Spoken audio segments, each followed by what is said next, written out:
Halo sahabat Lingkar Madani, saya Danardono Sirajudin, biasa dipanggil Danar. Satu hal yang sering saya temui di organisasi masyarakat sipil, semua orang punya niat baik. Semua orang ingin organisasinya maju. Tapi dalam praktiknya, kerjasama tidak selalu berjalan mulus. Ada perbedaan cara kerja, ada miskomunikasi yang tidak kunjung terselesaikan, dan kadang ada anggota tim yang merasa suaranya tidak didengar. Bukan karena niat buruk, tapi karena belum ada cara yang tepat untuk mengelolanya. Di serial pelatihan ini, kita akan membahas dua hal. Pertama, bagaimana membangun kolaborasi dan relasi kerja yang sehat di dalam tim. Yang kedua, bagaimana menerapkan prinsip inklusivitas supaya setiap orang merasa punya tempat dan kesempatan yang sama di dalam organisasi. Kita tidak akan bicara teori saja. Di setiap sesi, Anda akan mengerjakan studi kasus yang dekat dengan konteks organisasi Anda, berdiskusi dengan sesama peserta, dan menyusun langkah konkret yang bisa langsung diterapkan. Siapkan semangat belajar Anda, dan mari kita bangun kolaborasi dan inklusivitas untuk mendukung keberlanjutan organisasi Anda. Selamat belajar! Oke, Assalamualaikum warahmatullahi wabarakatuh. Shalom, Om Swastiastu, Namo Buddhaya, salam kebajikan bagi kita semua.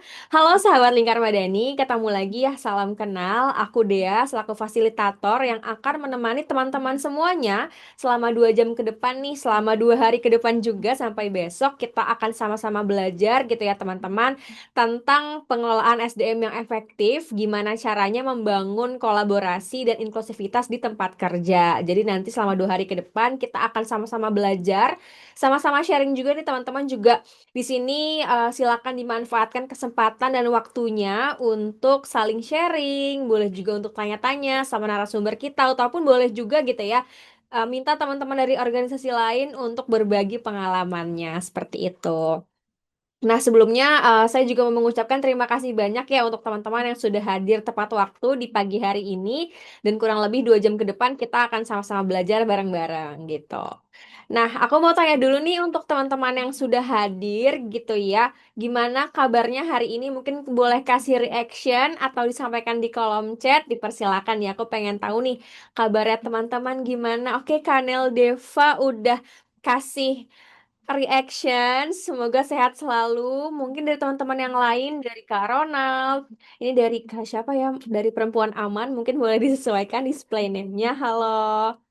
Oke. Jadi aku harap teman-teman semuanya dalam keadaan sehat dan jadi sehingga di hari ini bisa mengikuti sesi dengan lancar gitu ya. Amin. Oke, teman-teman, mungkin sebelum kita mulai, saya mau menjelaskan sedikit gitu ya tentang kita akan ngapain aja sih selama 2 hari ke depan gitu. Jadi untuk pelatihan ini gitu ya diselenggarakan oleh Yayasan Pena Bulu melalui program Lingkar Madani dan didukung oleh The David and Lucille Packard Foundation yang dirancang gitu ya untuk membantu teman-teman semuanya nih agar nantinya bisa memahami strategi untuk membangun relasi kerja yang sehat. Nanti juga teman-teman bisa akhirnya memperkuat budaya kolaboratif gitu ya di tempat kerjanya, terus juga bisa menerapkan praktik-praktik inklusif yang mendukung keberlanjutan dan efektivitas organisasi. Dan nantinya setelah pelatihan ini berlangsung gitu ya selama 2 hari, juga diharapkan gitu teman-teman semuanya bisa meningkatkan pemahaman mengenai prinsip-prinsip pengelolaan SDM yang efektif melalui penguatan komunikasi, kolaborasi, dan relasi yang sehat dalam organisasi. Lalu teman-teman juga nantinya bisa lebih meningkat gitu ya kapasitas dalam menerapkan strategi kolaborasinya, bisa mengelola dinamika tim juga nih nantinya, dan mungkin bisa menangani juga potensi-potensi konflik yang terjadi secara konstruktif untuk mendukung kerja-kerja organisasi.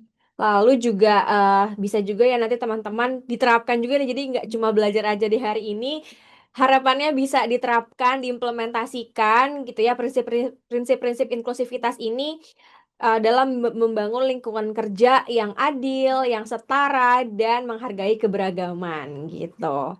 Jadi nanti kita akan banyak belajar, akan banyak diskusi juga tentunya. Jadi teman-teman juga diharapkan bisa aktif gitu ya dalam sesi diskusi. Boleh banget, jangan malu-malu juga untuk berbagi pengalamannya sama teman-teman lainnya yang ada di sini. Siapa tahu bisa saling berbagi pandangan gitu ya, terus juga kondisinya seperti apa. Siapa tahu ada yang ternyata oh sama juga nih senasib seperjuangan gitu ya. Jadi nanti teman-teman bisa saling sharing juga gitu. Jadi jangan malu-malu ya gitu. Oke, nah sebelum kita mulai, aku juga mau mengajak teman-teman nih. Tadi aku kan udah kenalan gitu ya. Aku udah kenalin secara singkat tentang aku. Nah, aku pengen kenalan juga nih sama teman-teman yang sudah hadir gitu ya di sesi hari ini. Oke, terima kasih kita sudah kenalan-kenalan gitu ya teman-teman. Nah, nextnya nih teman-teman, jadi aku akan mengenalkan dulu gitu ya, siapa sih yang akan berbagi pengalamannya sama kita hari ini gitu. Jadi di sini sudah ada nama lengkapnya Danar Dono Sirajudin. Kita bisa panggil Mas Danar. Mungkin ada yang udah pernah ketemu atau mungkin ini perdana ketemu Mas Danar gitu ya. Jadi di sini Mas Danar akan berbagi sama kita nih gitu ya tentang gimana sih caranya kita membangun kolaborasi dan inklusivitas juga ya, terapinya gimana di tempat kerja karena sudah berpengalaman banget tentunya, sudah banyak melanglang buana ya di berbagai organisasi dan pastinya pengalaman sudah banyak, dan teman-teman nanti bisa banget untuk manfaatkan sesi hari ini untuk tanya-tanya langsung gitu ya ke Mas Danar, konsultasiin tipis-tipis juga boleh gitu ya. Kok di sini aku gini nih Mas, gimana ya Mas pengalaman Mas Danar, kira-kira bisa diapain nih atau kulturnya harus diubah seperti apa gitu. Nah, teman-teman boleh banget tanya-tanya langsung ke Mas Danar di hari ini dan besok gitu. Oke, Mas Danar, kita sudah bisa langsung mulai. Mas Danar, gimana? Sudah ready kah? Ya, eh, makasih Oke. Pak dan Dea, sorry. Selamat pagi teman-teman semua. Pagi-pagi. eh ya, ini wah sayang sekali kawan lama saya nggak bisa bisa apa intens diskusi ya karena sambil meeting. Sebuah kehormatan dan selamat ulang tahun dulu buat teman-teman. Sekarang jadi YSHK ya, jadi holding kayaknya nih teman-teman PSHK. Eh, Terima kasih, Om Danar. Siap.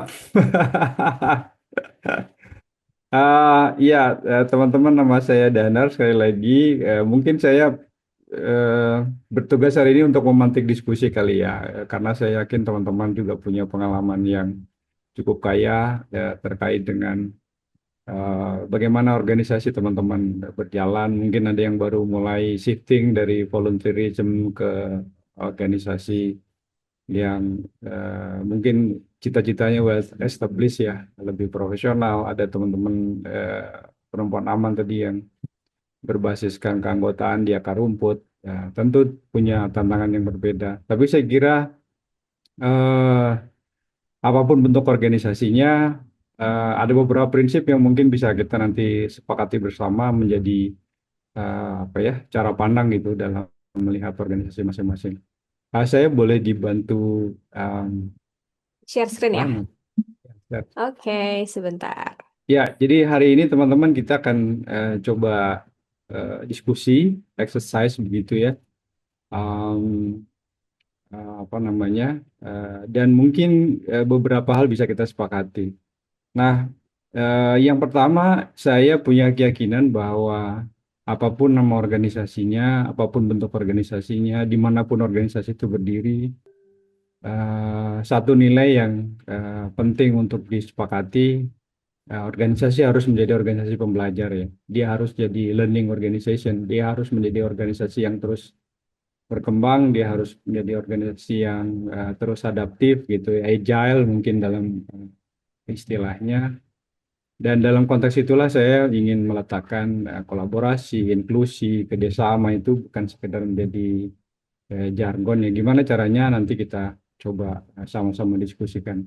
Nah, saya kira ini kalau teman-teman apa namanya menyelami organizational development ya atau diskursus tentang pengembangan organisasi, saya kira ini beberapa diksi, beberapa perspektif, beberapa pengertian, beberapa cara pandang yang cukup familiar ya. Saya kira eh, yang pertama, apapun organisasinya dia tidak pernah ada di ruang hampa ya. Karena organisasi pasti berdiri, didirikan dengan tujuan tertentu. Kan nggak mungkin ya orang bikin organisasi, bikin lembaga karena iseng, gitu. Pasti ada tujuannya. Nah, dia juga oleh karena dia tidak ada di ruang hampa, maka dia akan selalu ada dalam satu ketegangan-ketegangan ya, atau dialektika pengaruh situasi di sekitarnya. Nah, ketika situasi di sekitar lembaga itu berubah, maka lembaga juga harus ikut berubah ya, harus ikut adjust, harus ikut menyesuaikan diri. Karena kalau tidak, nanti lembaga akan dianggap tidak relevan. Kalau lembaganya sudah tidak dianggap relevan, maka adanya dengan tidak adanya lembaga itu atau eksistensi lembaga itu kemudian tidak berarti apa-apa terhadap lingkungan sekitarnya. Saya sering menyebutnya sebagai lembaga yang zombie gitu ya. Ya, lembaganya ada gitu, besar-besar. Tapi kontribusinya terhadap apa yang dicita-citakannya sebetulnya nggak ada juga gitu. Jadi kalaupun lembaga itu mati ya cita-cita yang diperjuangkannya jalan sendiri juga, gitu. Nah, ini saya kira satu apa namanya situasi yang menurut saya sih berdasarkan juga pengalaman berinteraksi dengan berbagai teman-teman, ini sesuatu yang harus ada ya dalam ruang refleksi lembaga gitu. Nah, apakah lembaga saya ini masih relevan sekarang gitu? Jangan-jangan klaim relevansinya ada di pengurus aja gitu. Jangan-jangan klaim relevansinya hanya ada di segelintir pimpinan gitu. Atau sebetulnya relevansinya itu dalam rangka juga untuk berusaha terus inline dengan donor ya. Kita nggak tahu ya. Jadi ini bukan salah benar teman-teman sekali lagi. Ini soal pilihan-pilihan sadar dan ini adalah satu proses menurut saya yang niscaya harus terus dilakukan. Nah, kalau kita bicara soal resiliensi atau kelentingan atau sustainability begitu, ini hasil resume saya teman-teman dari rangkaian diskusi FGD survei gitu ya ke beberapa lembaga civil society tentang resiliensi. Jadi ada 4 faktor besar sebetulnya yang cukup mempengaruhi untuk mengetahui apakah satu lembaga itu cukup resilient. Yang pertama adalah kaderisasi sistemik ya. Jadi ini di banyak NGO, lembaga swadaya masyarakat, civil society organization sering dibicarakan ya teman-teman. Ya ini kaderisasi. Mungkin kalau kita mau track ke belakang mungkin dari apa namanya eh, akhir 80-an gitu ya sampai gerakan-gerakan 90-an di NGO itu sudah sering diskusikan. Jadi kalau ketemu antar NGO tuh sebagian besar nih saya akan bicara soal kaderisasi. Tapi pertanyaannya berapa banyak sih yang melakukannya di lembaga swadaya masyarakat, di civil society gitu. Eh, Bahkan di lembaga kader sekalipun gitu ya. Mungkin teman-teman yang bisa ngejawabnya. Jadi em, apalagi situasi sekarang di mana gap, saya tidak mau bilang gap ya sebetulnya, tapi eh, ada pola komunikasi, ada eh, tantangan cara pandang gitu ya antar paling tidak kalau di lingkungan kerja secara umum ya, bukan hanya di non profit tapi juga profit itu ada 4 generasi yang bergabung dalam satu lembaga, yaitu baby boomers sedikit jumlahnya, ada Gen X, ada milenial dan Gen Z. Nah, kalau kaderisasi ini tidak dilakukan secara sistemik, saya kira banyak lembaga sudah mengalaminya ya, mencari pengganti direktur, mencari pengganti kepala departemen gitu ya, yang sesuai dengan apa yang dicita-citakan lembaga menjadi satu tantangan tersendiri. Nah, berikutnya yang kedua adalah bagaimana kemampuan mobilisasi sumber daya lembaga ini dikembangkan. Sumber daya di sini bukan hanya soal uang, bukan hanya soal fund resources gitu ya, tapi juga soal jaringan, tapi juga soal apa namanya keahlian gitu ya, yang ada di lembaga, yang ada di jejaring lembaga gitu. Kalau tadi Kak Bar menyampaikan bahwa sekarang kader-kader di lapangan sudah mulai ikut membantu, nah itu juga salah satu bentuk mobilisasi sumber daya. Nah, bagaimana mobilisasi sumber daya ini menjadi satu kerangka kerja di lembaga secara sadar, syukur-syukur menjadi satu mekanisme yang ajak gitu ya, yang kemudian bisa dievaluasi dengan ukuran-ukuran yang jelas, yang rasional. Saya kira ini juga sangat baik ya. Yang berikutnya adalah bagaimana lembaga itu tetap memelihara legitimasi dari stakeholders. Pertanyaan yang sering disampaikan ke banyak lembaga itu kan kalau kita mau refleksi, sebetulnya right holder kita siapa sih? Mungkin kalau bagi perempuan aman gampang ya karena memang basisnya anggota gitu. Jelas konstituennya adalah anggotanya yaitu perempuan masyarakat adat. Nah, tapi mungkin bagi beberapa lembaga seperti misalnya teman-teman YPM gitu ya. Siapa sih konstituennya YPM? Orang muda yang mana? Orang muda yang ada di mana? Gitu. Nah, demikian juga mungkin bagi Pena Bulu ya. Pena Bulu juga saya kira nggak mudah gitu untuk me- mendefinisikan siapa sebetulnya right holdernya gitu. Nah, dalam konteks itu bagaimana memelihara legitimasi dari apa namanya right holder dengan tetap mempertahankan kerja berdampak ya. Ini yang saya bilang tadi adanya lembaga kalau tidak adanya dengan tidak adanya artinya sebetulnya jangan-jangan ya kita cuma beraktivitas aja gitu. Kita hanya melakukan pekerjaan-pekerjaan yang hanya level capaiannya mungkin di level output gitu ya. Dampaknya nggak kerasa gitu, sehingga ya adanya dengan tidak adanya sama aja gitu. Nah ini salah satu aspek yang menjadi eh, titik krusial juga ya di satu lembaga kalau kita mau bicara soal resiliensi atau sustainability. Yang keempat, ini saya kira umum ya, tata kelola atau governance lembaga ya. Bagaimana secara internal kita berkomitmen untuk terus menjaga tata kelola yang baik ya, sesuai dengan prinsip-prinsip nilai yang disepakati yang menjadi pedoman di lembaga kita masing-masing. Nah, kenapa dua konteks tadi saya sampaikan di awal, teman-teman? Karena kalau kita mau bicara soal apa namanya, bagaimana membangun kerjasama yang baik, bagaimana membangun kolaborasi yang lebih setara, bagaimana membangun inklusi. Sebetulnya kan pertanyaan mendasarnya kan semua itu dilakukan untuk apa sih?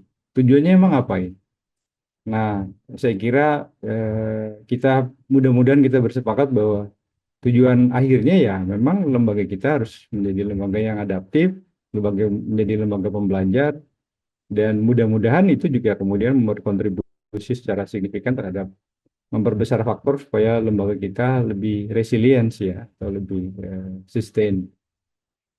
Next.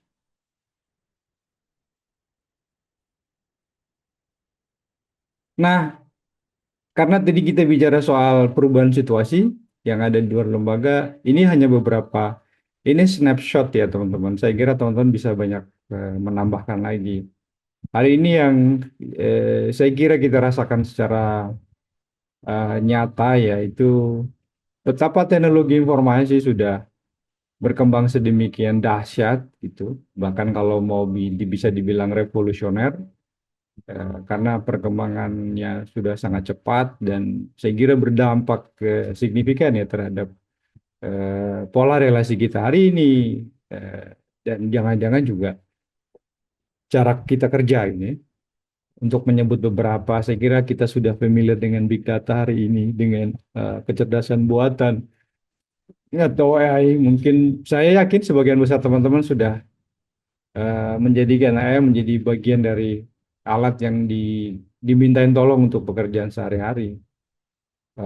Demikian juga dengan sosial media dengan segala pengaruhnya ya. Lalu juga pergeseran generasi, saya kira di sebagian besar nggak tahu nanti mungkin Bung Ronald atau um, Kak Bar ya bisa cerita apakah di lembaganya juga mengalami ini. Kalau teman-teman di YPM saya kira saya menduga teman-teman bergerak dari milenial ke Z ya.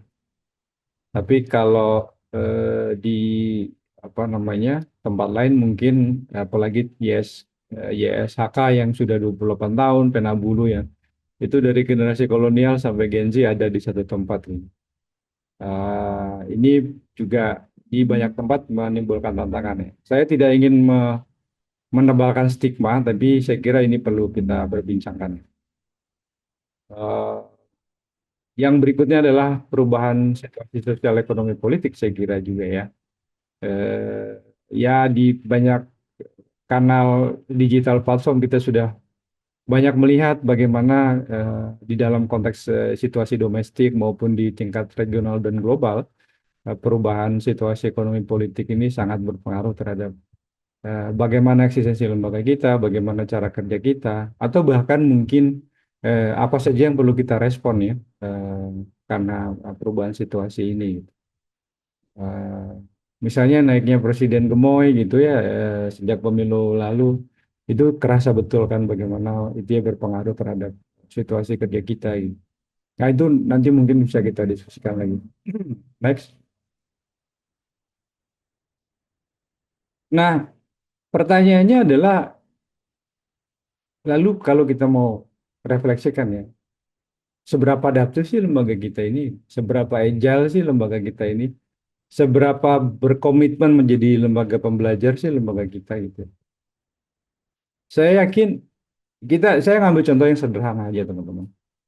Saya yakin kalau dibuka dokumen Renstra, teman-teman ya rencana strategis di visi, misi, core values gitu atau nilai-nilai dasarnya itu pasti keren-keren. Ini saya menyebut beberapa yang umum ya. Transparan, akuntabel, berkeadilan, kesetaraan, menjunjung nilai integritas, mempertahankan independensi, berkomitmen terhadap pemberdayaan. Pertanyaannya, dia berhenti jadi jargon, apakah ada upaya untuk kita coba turunkan menjadi kerangka yang lebih operasional? Karena saya kira kita sepakat ya teman-teman, jargon tanpa kerangka operasional adalah omong kosong. Jadi ya dia cuma jadi postingan sosial media aja keren sih kalau dibaca gitu. Tapi efeknya bagi basis dampingan kita apa? Efeknya bagi pendewasaan lembaga kita apa? Efeknya bagi perbaikan mekanisme internal dan tata kelola lembaga kita apa? Kalau dia tidak turun menjadi satu kerangka yang lebih operasional ya. Syukur-syukur dia menjadi kode perilaku ya. Menjadi norma gitu di dalam lembaga yang dilembagakan sehingga kalau ada yang nyimpang dari norma itu kemudian kena sanksi secara kolektif. Nah, ini saya kira poin diskusi kita hari ini, teman-teman. Saya yakin di semua lembaga yang hadir di eh, pertemuan kali ini pasti keren-keren. Nggak mungkin kan satu lembaga yang naruh core value-nya nilai yang tidak cukup baik. Pasti keren-keren. Karena cita-citanya mulia pasti. Tapi lagi-lagi pertanyaannya seberapa dia turun menjadi kerangka lebih operasional, menjadi nafas kita, menjadi norma dalam pergaulan di internal lembaga maupun dengan stakeholder. Nanti kita bisa diskusikan. Lanjut. Nah, karena tema kita inklusi, saya akan melipir sedikit ke sini, teman-teman. Saya dari kemarin tuh mikir inklusi ini apa ya yang paling enak dimaknainya gitu. Sebagai sebuah istilah, saya kira ini sudah sangat familiar ya. Apalagi semenjak ini menjadi mainstreaming di beberapa donor ya, sosial inklusi, bahkan ini menjadi proyeknya DFAT, Australia inklusi kalau saya nggak salah. Saya kira kita sama-sama tahu bahwa dia dihadap-hadapkan dengan eksklusi ya, atau mengeksklud gitu, mengeluarkan. No one left behind ini menjadi jargonnya SDGs. Saya kira ini cukup relevan kita gunakan untuk inklusi. Mungkin yang paling simple maknanya gitu ya. Semuanya pokoknya diajak, nggak ada yang di-exclude, nggak ada yang dibuang, nggak ada yang dikeluarkan gitu. Semuanya dirangkul. Oleh karena itu dia harus memenuhi prinsip-prinsip toleransi, setara gitu. Tiba-tiba saya teringat sila kedua Pancasila, teman-teman. Kayak ini pas banget nih, kemanusiaan yang adil dan beradab. Jadi bagaimana kita inklusi itu menurut saya satu implementasi dari kemanusiaan yang adil dan beradab. Kita sebagai manusia berelasi sama manusia secara adil dan dalam satu level peradaban tertentu. Nah, balik ke situasi yang awal, pertanyaannya kan kalau kita memang menyepakati beberapa hal yang penting diinstal di lembaga kita, baik itu nilai maupun agenda-agenda perbaikan, itu bagaimana caranya kita meletakkannya menjadi kerangka yang lebih operasional. Next. Nah, ini pertanyaan lanjutannya ya. Dan saya kira banyak banyak pertanyaan lanjutan yang bisa kita tanyakan, jadi bahan diskusi bersama teman-teman. Gimana caranya tidak menjadi jargon? Gimana dia supaya menjadi nafas sehari-hari lembaga gitu. Kalau sepakat nilai-nilai inklusi ini mau kita sematkan. Bagaimana kalau kita letakkan dia dalam situasi lembaga yang rentang senioritasnya tinggi? Ada generasi milenial, ada generasi kolonial, ada Gen Z yang saya punya cara pandang yang berbeda. Biasanya kalau senior itu agak ini ya, apalagi posisinya agak lebih di atas, gitu. Ada jarak itu, ada jarak generasi. Nah, gimana meletakkan konteks nilai inklusi di lembaga kita dengan situasi kayak gitu? Ya, ini lagi-lagi adalah pemantik diskusi, teman-teman. Nanti kita sama-sama sharing. Lanjut. Nah, ini sebagai perbandingan saja, teman-teman. Kenapa inklusi itu penting? Ini sebetulnya saya ngambil risetnya dari Gallup ya. Kalau teman-teman tahu Gallup itu kayak lembaga polling di Amerika yang di riset ini sebetulnya adalah private sector ya, atau lembaga-lembaga bisnis. Dan saya kira ini penting saya share untuk memberikan gambaran betapa di sektor yang ngejar profit aja merasa bahwa inklusi ini penting karena dampaknya cukup signifikan terhadap internal lembaga. Nah, ya, yang pertama ternyata persoalan eksklusi itu bukan karena gap generasi ya. Kita seringkali membaca gitu atau mendengar atau diskusi soal stereotype gap antar generasi ya. Oh, kalau Gen X itu begini loh, dia kolot, dia gaptek, gitu. Dia apa namanya otoriter misalnya itu. Milenial tuh begini loh, Gen Z tuh begini loh. Nah, itu ternyata stereotype teman-teman yang seringkali kita dengar dan celakanya termasuk saya itu yang awal-awal merasa sepakat dengan itu gitu. Ternyata begitu saya baca banyak kajian, saya baca jurnal, saya baca banyak riset, enggak juga ternyata gitu. Itu hanya stereotype yang berkembang. Jadi kalau menurut risetnya Gallup ini, eksklusi itu bukan karena gap ya antar generasi gitu, tapi stereotype yang terlembaga gitu. Dan oleh karena itu kemudian berdampak pada ketimpangan akses, ketidakjelasan ekspektasi, gitu. Karena soal komunikasi. Lalu juga diberlakukan tidak adil di tempat kerja. Nah, dampaknya apa yang paling serius? Yaitu ke engagement itu apa ya bahasa Indonesia yang enak?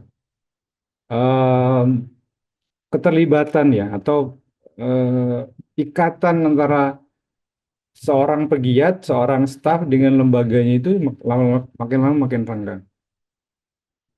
Saya tidak tahu teman-teman familiar dengan istilah quiet quitting atau tidak.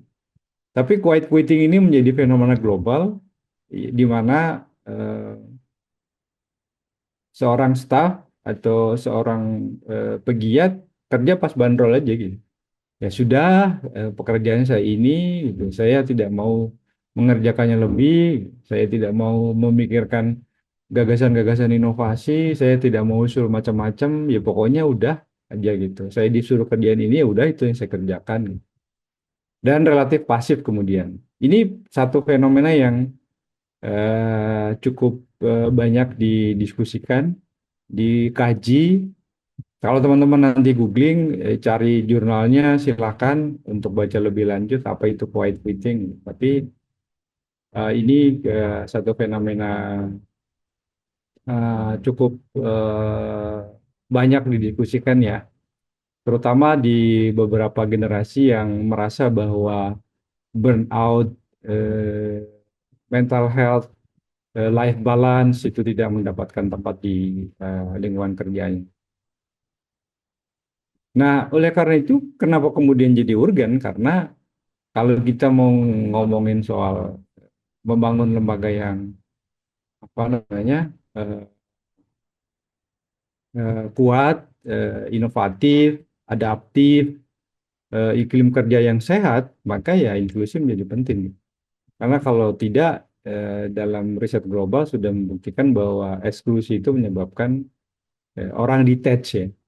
Eh, Level of engagement dari staff atau pekerja atau pegiat itu terus mengalami degradasi. Lanjut. Nah, ini sekedar teman-teman bisa riset lebih detail ya untuk kalau mau lihat, mungkin mau benchmarking, mau lihat gimana sih setup satu apa namanya mekanisme gitu. Sebagai apa ya, belanja ide aja teman-teman. Karena saya memahami mekanisme itu harus diinstal berdasarkan satu proses dialog yang intens ya di antara teman-teman di lembaga gitu. Dia tidak bisa benda asing ditaruh aja di lembaga. Misalnya teman-teman kagum sama Google gitu yang dia memberikan satu fasilitas yang luar biasa, dia punya punya mekanisme organisasi untuk apa namanya eh, transfer knowledge yang luar biasa gitu. Tiba-tiba kita pengen terus kemudian kita install ke lembaga, niscaya dia tidak akan bekerja dengan baik ya karena saya kira dinamika level size lembaga lalu kemudian apa yang yang bisa disepakati bisa berjalan itu pasti beda. Tapi saya kira core value-nya atau prinsip gagasannya bisa kita ambil ya. Nah ini sekedar ngasih gambaran aja ke teman-teman ya, kayak misalnya di Oxfam itu ada kebijakan safeguarding. Saya nggak tahu nanti teman-teman Penabulus yang karena sekarang apa namanya menjadi bagian dari jaringan Oxfam, apakah sudah sampai sini gitu ya. Uh, ada soal mekanisme tata kelola yang bertujuan melindungi staff dan right holder ya.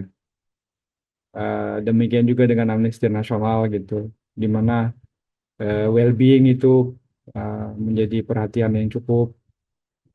Lalu kemudian Wikimedia dan Medicine Sans Frontiers ini juga uh, punya unit besar code of conduct gitu ya, untuk memastikan bahwa semua organisasi jaringan di bawah jaringan Wikimedia itu memang menerapkan prinsip-prinsip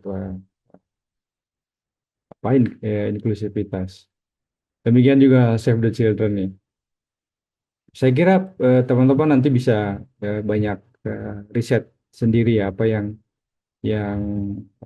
menjadi perhatian teman-teman, kira-kira mekanisme seperti apa yang dicari dan sekedar benchmarking aja teman-teman. Jadi kayak apa namanya belanja gagasan lah kira-kira gitu. Next. Nah, saya mau berhenti di situ teman-teman. Lagi-lagi nih undangan diskusi. Mari kita share bagaimana potret situasi di lembaga teman-teman. Sekali lagi ini bukan baik dan buruk, bukan benar dan salah, tapi apa yang bisa kita sepakati di forum ini agar lembaga kita menjadi lebih baik, lalu kita bisa share apa yang bisa kita lakukan bersama. Mungkin dari pengalaman saya mungkin ada beberapa hal yang nanti bisa saya share ke teman-teman. Saya kira itu sebagai pengantar diskusi. Mari kita lanjutkan dengan diskusi. Saya kembalikan ke Dea. Terima kasih. Oke, oke, terima kasih banyak Mas Danar udah sharing sama kita ya. Mungkin hal-hal yang banyak relate juga nih sama teman-teman di organisasi yang sudah join kelas hari ini. Nah, mungkin untuk yang ada di saat ini kita akan coba jadikan pembahasan untuk besok ya Mas Danar ya. Gitu ya. Jadi mungkin ini boleh di take out dulu, share screen-nya. Kita akan coba mulai untuk diskusi nih teman-teman gitu ya. Mungkin tadi dari yang disampaikan Mas Danar ada yang ingin ditanyakan dulu, dipersilakan gitu ya. Mungkin tadi dari YPM atau dari Perempuan Aman mau ada yang dikonsultasikan. Kok ada case kayak gini ya Mas Danar? Kira-kira gimana? Kita buka sesi diskusi dulu nih ya untuk di apa namanya sesi kali ini. Mungkin boleh ada yang mau ditanyakan dulu kah? Oke, Kak Bar boleh. Iya, selamat pagi Mas Danar. Salam kenal ya. Jadi senang sekali ya melihat presentasi Mas Danar tadi karena ternyata semua mencakup juga gitu. Ternyata tidak hanya budaya juga. Tadi saya lupa agensi itu ya. Tadi memang bukan menjadi stigma gitu ya, tapi memang dirasakan juga dan itu perbincangan saya juga dengan beberapa teman dosen dan teman-teman yang bekerja di perusahaan gitu ya bahkan ya. Jadi mungkin Mas Danar dan kawan-kawan tahu gitu tadi ya, Perempuan Aman itu organisasi massa gitu. Jadi kami bekerja dengan perempuan adat karena Perempuan Aman sendiri sebenarnya bukan kami yang di Seknas, tapi adalah perempuan adat yang ada di wilayah pengorganisasian di komunitas. Mungkin kawan-kawan juga tahu perempuan sendiri bahkan di kota pun kan dari pagi saja pasti sudah sibuk dari menyiapkan makanan dan sebagainya hingga ke malam sampai memastikan anak pulang, suami pulang gitu ya, keluarga sudah semua makan dan istirahat. Nah, biasanya kami itu memang ini menjadi tantangan juga sih, mungkin sharing ya, Mas Danar, kawan-kawan semua.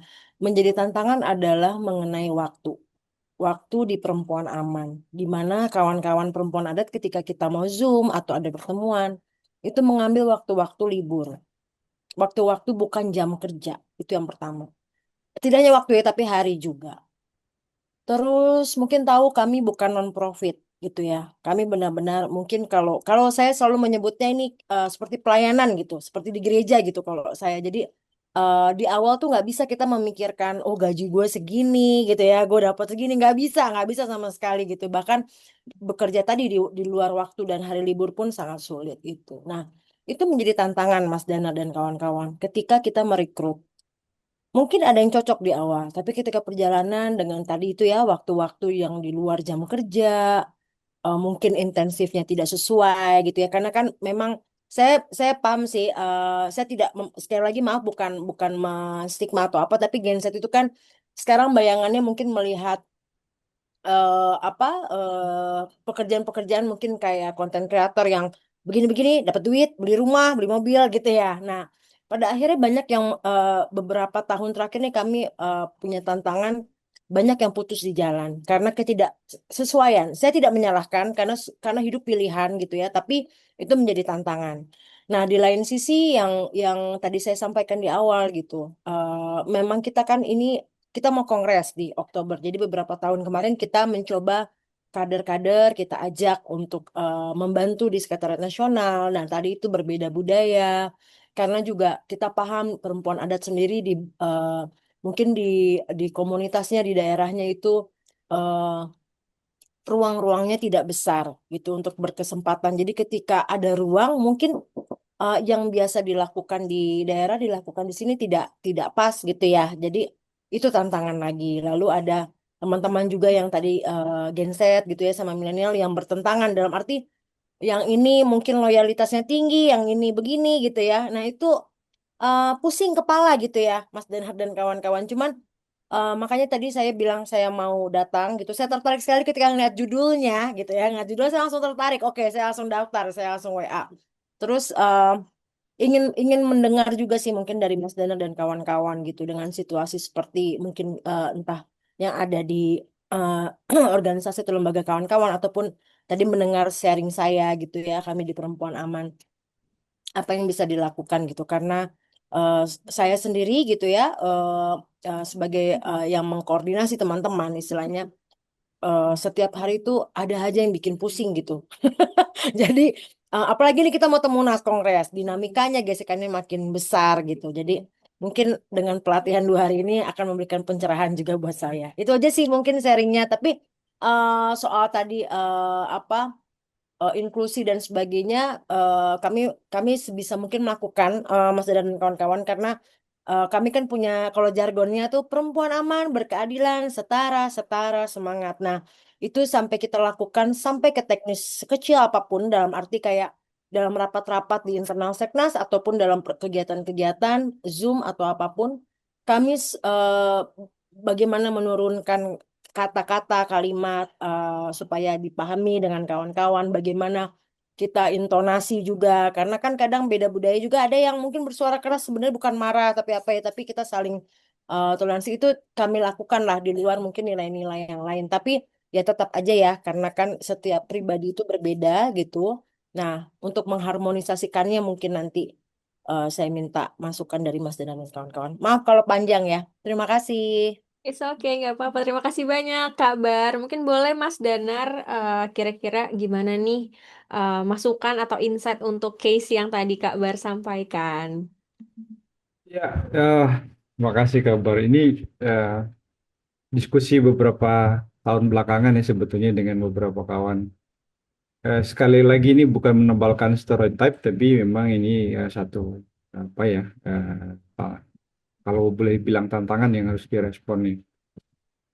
Pertama, soal jarak generasi itu memang saya kira kalau saya secara pribadi kemudian agak agak lebih apa ya, liar gitu pertanyaannya. Jangan-jangan memang lembaga kita harus berubah. Maksudnya, emang kalau non profit nggak boleh gaji orang eh, proper ya? Kan itu beberapa pertanyaan yang bisa kita sampaikan ya, kita jadi bahan refleksi gitu. Karena kalau kita misalnya mengatakan bahwa enggak, core value kita itu non profit, jadi kerjanya ya kerja sosial gitu. Ya mungkin generasi saya, generasi kabar oke gitu. Tapi mari kita letakkan itu mungkin 5 tahun ke depan. Masih relevan nggak kira-kira itu? Padahal kalau ngomong konstituensi kan artinya data kuantitatif akan menunjukkan milenial dan Z akan semakin besar porsinya ini. Lalu gimana caranya kita mau merespon ini? Jangan-jangan memang harus kita redefinisi gitu. Ini pertanyaan balik ya ke kabar ya. Dan itu juga saya kira beberapa kali diskusi dengan teman-teman, terutama yang bergerak di sektor advokasi gitu. Bahkan saya kemudian sempat menggoda teman-teman, jangan-jangan ke depan NGO ini wujudnya bukan lagi lembaga, tapi dia hanya jadi hub, bukan organisasi institusi gitu. Ngelihat eh, pola konsumsi informasi, cara mereka teman-teman milenial dan Z bergerak itu kan inisiatif personal-personal ya. Mereka adalah inventor di sini, mereka adalah CEO inisiatif X misalnya. Pandawara aja kita letakkan di sini misalnya. Emang butuh lembaga? Enggak tuh. Mereka berlima bergerak bersihin sampah gitu, nggak peduli omongan orang, terus di-upload di sosial media, tiba-tiba dapat dukungan. Nah, semangat berkolaborasi sebetulnya di generasi ini luar biasa gitu. Karena mereka adalah generasi digital native, mengoptimalisasi sosial media dan digital platform itu luar biasa gitu. Nah, saya lagi berasumsi ya, jangan-jangan 5 tahun ke depan gitu, mungkin paling lambat 10 tahun ke depan, NGO dalam bentuk atau apapun lembaga sosial dalam bentuk organisasi itu jangan-jangan udah nggak banyak gitu. Dia jangan-jangan ini pikiran ngaco saya aja sih. Jangan-jangan ke depan itu isinya nanti hub-hub aja gitu, individu yang punya inisiatif, kemudian dia berkumpul menjadi satu apa namanya gerakan bersama. Habis itu dia pindah lagi ke model concern yang lain gitu. Jadi sangat liquid. Bisa jadi saya salah juga gitu. Tapi intinya eh, jangan-jangan kabar ini adalah ajakan untuk kita mendekonstruksi ya. Momentum kita untuk mendekonstruksi cara pandang lama gitu. Bahwa lembaga non profit itu eh, ya harusnya boleh juga gitu. Mengasih penghargaan yang proper gitu ya kepada pegiat-pegiatnya gitu. Nah kalau di keagamaan aja boleh kok gitu. Ada kiai yang bisa dibayar mahal, ada pendeta yang bisa dibayar mahal. Kenapa di tempat kita nggak bisa gitu? Nah itu mungkin apa namanya calling untuk refleksi. Nah yang kedua soal core value tadi kenapa saya tanyakan? Teman-teman saya itu punya pengalaman bekerja di satu project ya. Saya memang biasa di projectnya USAID. Saya pindah beberapa kontraktor. Ada satu pengalaman yang menurut saya itu ajak ya, konstan. Jadi yang disebut sebagai core value atau living our value atau apapun sebutannya di masing-masing korporat itu home office atau headquarter atau kantor pusat itu merasa penting semua stafnya punya pemahaman yang sama. Jadi kami itu setiap bulan wajib ikut e-learning yang bentuknya merefresh tentang core value sampai ngecek pemahaman kita sama nggak kira-kira terhadap misalnya soal nilai toleransi aja gitu. Sama apa enggak gitu. Tadi saya ya karena saya lama di NGO ya dan saya geraknya di advokasi anggap nih apaan sih kayak gini nih gitu. Nggak penting banget gitu awalnya gitu. Tapi lama saya mikir loh, oh ternyata ini satu mekanisme yang mereka buat supaya memastikan cara pandang kita terhadap living our value atau core value atau nilai-nilai lembaga itu sama. Yang kedua, setiap bulan kami di meja makan itu melakukan diskusi kasus untuk lebih menurunkan nilai-nilai yang ada di lembaga itu menjadi kerangka yang lebih operasional. Misalnya gini, karena kami bekerja di uh, lingkungan ini ya, lintas negara ya. Jadi saya bekerja dengan beberapa orang dengan berbagai negara, dengan berbagai latar belakang, dan dengan berbagai cara pandang dan budaya tentu saja. Saya kira mirip dengan yang dialami kabar ya di Perempuan Aman. Kasus sederhana. Kalau ada teman kita naruh daging babi di freezer, apa respon kita? Ini kesannya main-main ya. Tapi ternyata begitu diletakkan di meja makan, diskusinya nggak selesai 1 jam. Ah, hanya untuk mengatakan bahwa kerangka toleransi yang kita pahami sebagai sebuah jargon, sebagai sebuah value, itu dalam kerangka yang operasional tidak mudah. Lalu ada kasus misalnya bule-bule datang itu komplain karena yang muslim sholat terus. Ada yang sholat duha pagi, nanti menjelang makan siang sholat lohor, nanti asar dia sholat asar gitu. Dan itu real. Dia komplain. Habis waktunya untuk sholat. Nah ini kan saya punya pengalaman yang menurut saya, ini ternyata menarik ya, dijadikan bahan diskusi gitu. Hanya untuk ngomongin satu nilai aja, apa namanya, toleransi. Dan saya kira teman-teman bisa ya melakukan eksersis itu. Mulai membayangkan gimana caranya satu nilai itu dimaknai sama antara pucuk pimpinan sampai katakanlah anggota di tingkat tapak.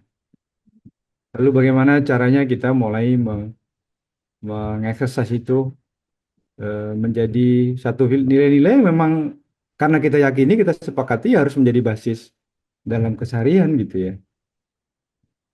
Misalnya ada kasus lain soal kita nggak boleh dapat benefit personal ya dari project. Ini diskusinya menarik. Pertanyaannya adalah poin GFF Garuda Frequent Flyer yang kita dapat karena kita traveling terus dari project itu gimana cara kita apa namanya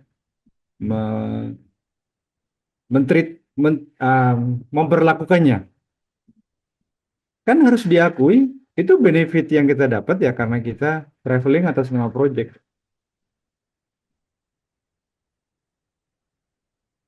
tapi itu melekat pada kita kan gitu. Terus mau diapain gitu. Tapi diskusinya menarik. Meskipun waktu yang soal GFF ini kita nggak sampai satu kesimpulan ya. Tapi saya kemudian menyadari bahwa di kantor ini ada tradisi untuk terus saling mengingatkan. Kita ini punya core value kayak gini loh. Karena kalau yang sifatnya lebih apa ya, tangible gitu, itu lebih mudah sih. Misalnya kalau kita mau lagi bidding hotel gitu, kita nggak boleh nerima parcel, kita nggak boleh, itu clear. Sehingga kemudian ada kesepakatan siapapun yang dapat bingkisan dari hotel taruh di meja makan. Nanti kita buka bareng gitu ya. Atau kalau kita dapat bingkisan dari mitra gitu di lapangan, kita bawa kantor, kita taruh di meja, nanti kita buka bareng-bareng. Itu saya kira lebih gampang. Nah, tapi komitmen untuk menjalankan itu kan juga nggak mudah ya, kembali ke personal masing-masing gitu. Tapi begitu dia menjadi code of conduct, ketika dia menjadi satu kerangka perilaku, maka masing-masing dari kita merasa punya kewajiban untuk negur gitu. Kalau nggak boleh lu kayak gitu, kan itu bukan punya lu, itu kan lu datang ke sini kan sebagai orang project, kan kesepakatan norma kita begitu, taruh di kantor. Nah, misalnya hal-hal seperti itu yang terjadi gitu. Nah, saya mau katakan bahwa eh, balik ke materi diskusi kita, jangan-jangan kita memang harus terus menggali satu metode yang pas. Bagaimana sih mentransmisikan kerangka nilai yang ada di lembaga kita yang disepakati dan kemudian mendorongnya menjadi kerangka yang lebih operasional gitu. Dan saya yakin nggak mungkin sekali one go itu kita settle ya. Pasti akan ada struggling, pasti akan dinamika gitu. Dan demikian juga dengan inklusi gitu, teman-teman. Jarak antar generasi itu yang nggak bisa nggak ya harus diadakan treatment ya. Misalnya di beberapa lembaga yang saya tahu itu dibuatkan satu model peer, apa namanya, ada mekanisme transfer knowledge yang itu peer antara misalnya Gen X, milenial, Z jadi satu kelompok gitu. Jadi yang Gen Z sama milenial ngajarin yang lebih senior gimana soal teknologi, penggunaan apa namanya, platform digital misalnya, sementara yang Gen X mentransfer soal value, soal apa namanya, ketahanan ngadepin tekanan dan seterusnya. Nah, itu bisa dilakukan, dilembagakan, baik bisa mau formal maupun enggak gitu ya. Teman-teman bisa lihat misalnya di Google dengan platform yang mereka miliki itu sangat memanjakan komunikasi antar rentang apa namanya, jenjang manajemen maupun generasi ya. Tapi saya kira Google kan punya kemewahan yang luar biasa. Tapi saya kira sejak awal disadari dan kemudian mekanisme itu dibangun, menurut saya keren sih inisiatifnya ini. Itu beberapa hal yang bisa saya respon ya, kabar. Mudah-mudahan memenuhi harapan.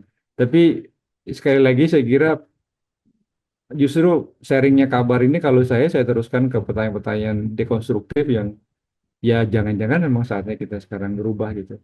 Saatnya kita apa namanya, meredefinisi cara pandang kita gitu. Kan pertanyaan dasarnya emang salah ya kalau Gen Z menganggap pekerjaan di sektor non-profit itu dipandang sama dengan sektor profit gitu. Menurut saya sih nggak salah. Ya balik lagi gimana cara kita ngeresponnya gitu. Atau jangan-jangan memang sudah saatnya ya kita mau meredefinisi. Nah, yang kedua, teman-teman sebetulnya banyak sekali contoh di sektor profit yang juga bergerak ke non-profit ya, yang disebut sebagai banyak banget istilahnya, social entrepreneurship, social campaign, social marketing ya. Itu banyak sekali contoh di mana sektor profit kemudian bergerak ke sektor non-profit untuk lebih dapat dukungan publik ya, dengan logika yang non-profit gitu. Dan cara-caranya saya kira banyak banget yang bisa dipelajari dan bahkan kalau teman-teman ada waktu ikut e-learningnya, e-course-nya itu banyak banget. Banyak jurnal, banyak buku yang bisa dinikmati juga. Saya kira itu. Saya kembalikan ke Dea. Oke, terima kasih banyak Mas Danar. Kira-kira gimana kabar sudah terjawab? Oke, aman ya. Oke, next kita buka sesi pertanyaan lagi. Mungkin dari teman-teman yang lain, mungkin dari Kak Nel, Kak Iksan, kalau ada pertanyaan boleh. Oke, iya. Selamat pagi Pak Dana, salam kenal. Kami dari Yayasan Partisipasi Muda. Pak, mau curhat dikit boleh? Pak, jadi kan kita lagi bahas soal inklusivitas ya, gitu. Nah, mau cerita sedikit. Dulu kami tuh pernah punya karyawan, Pak. Dari Yayasan Partisipasi Muda udah nggak di YPM sih, gitu. Nah, yang mau saya highlight di sini terkait dengan adanya perbedaan budaya latar belakang keluarga, Pak.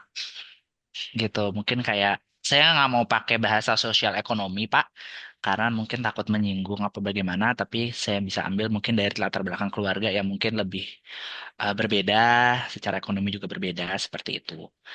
Nah, apa namanya yang kami lihat bahwa dengan perbedaan satu karyawan dengan karyawan lain ini, itu jomplang banget nih Pak secara behavior gitu, terus mungkin secara apa namanya cara kerja seperti itu, bahkan kayak secara personality. Yang ini kami mencoba untuk inklusif ya Pak, gitu, untuk kayak tidak tidak melihat latar belakang orang gitu ya, ataupun karyawan kami. Cuman kok kami merasanya bahwa keruwetan yang ada di keluarga dan yang ada di rumahnya tuh berdampak ke pekerjaan, Pak. Gitu, yang sampai di titik di mana berdampak ke pekerjaan sampai berdampak juga ke beneficiaries gitu, sampai ada puncaknya di mana harus kami terminate kontraknya karena melanggar 3 SOP sekaligus gitu, SOP kode etik dan safeguarding seperti itu. Nah, finance juga gitu.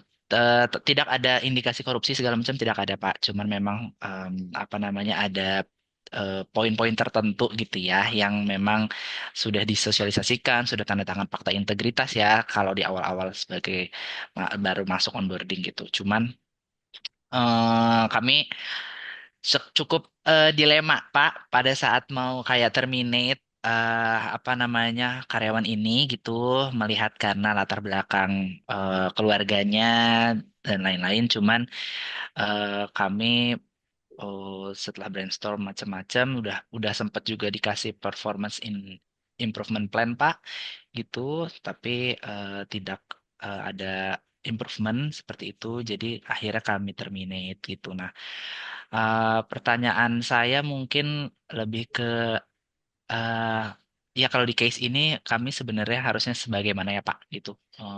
Terkait ya kita di sini di lingkup inklusivitasnya aja kali ya Pak ya. Kalau misalkan ada karyawannya seperti itu lagi ke depannya gitu, apakah harus nih Pak kita pada saat di proses interview kita gali bener-bener tuh Pak latar belakang keluarganya, latar belakang ekonominya misalkan ya Pak ya gitu. Atau eh, ada indikator-indikator lain atau hal-hal lain yang perlu kami lakukan gitu untuk make sure bahwa apa yang terjadi di rumah itu tidak dibawa ke kantor gitu. Jadi nggak bad vibes lah kalau bahasa Gen Z-nya nih Pak ya. Bapak tadi highlight Gen Z. Nggak bad vibes nih Pak ke kantor gitu karena uh, pre- it was pretty impactful ya Pak to our team gitu. Ya palingan udah sih Pak mau ceritanya itu aja gitu. Jadi biar nggak panjang-panjang dari Bapak kira-kira gimana? Mungkin dari Kanel ada tambahan nggak ada? Aman ya. Oh gitu.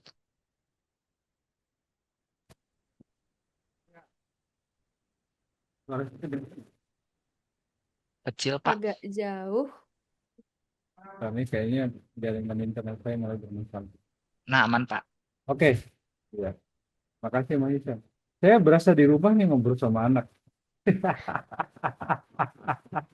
Ya mungkin Bapak umurnya sama kayak ibu saya. Iya, iya, iya. Ya. Jadi jangan khawatir, saya setiap Jumat juga ngisi kelas isinya Gen Z semua. Jadi, iya yang pertama eh, inklusi inklusi itu kan tidak berarti harus punya toleransi yang nggak terbatas ya. Justru menurut saya, justru karena prinsip inklusi itu ya harus memperlakukan semua orang dengan cara yang sama gitu. Masa kalau satu dianggap mengganggu, kita kasih toleransi, justru kasihan yang lain dong yang majority gitu. Itu yang saya kira yang prinsip inklusi kan harusnya gitu ya. Ah, menterminasi kontrak menurut saya bukan bagian dari eksklusi ya. Karena itu kan satu mekanisme yang ada di lembaga yang memang pasti diberlakukan dengan berbagai macam pertimbangan. Ada evidence, tadi disebutkan ada tiga SOP gitu. Jadi saya kira apa yang dilakukan bukan eksklusi. Nah, di banyak tempat, oleh karena itu ada istilah probation 3 bulan itu sebetulnya kan untuk ngecek ya, apakah memang betul apa yang kita temukan pada saat interview itu seperti itu gitu. Karena saya kok nggak yakin ya secanggih apapun model interviewnya itu bisa dalam waktu yang singkat itu bisa mengcapture keseluruhan orang gitu. Secanggih-canggihnya psikolog lah gitu. Kayaknya nggak bakal bisa deh. Karena manusia itu kan manusia makhluk yang unik dan kompleks ya. Ya, dia hanya bisa digali dengan interaksi yang intens. Itu pun juga belum tentu bisa dapat gambaran itu. Nah, mekanisme yang ditempuh oleh di banyak HRD itu kan produsen 3 bulan. Tapi percobaan lah 3 bulan gitu. Kalau lulus ya kemudian diangkat.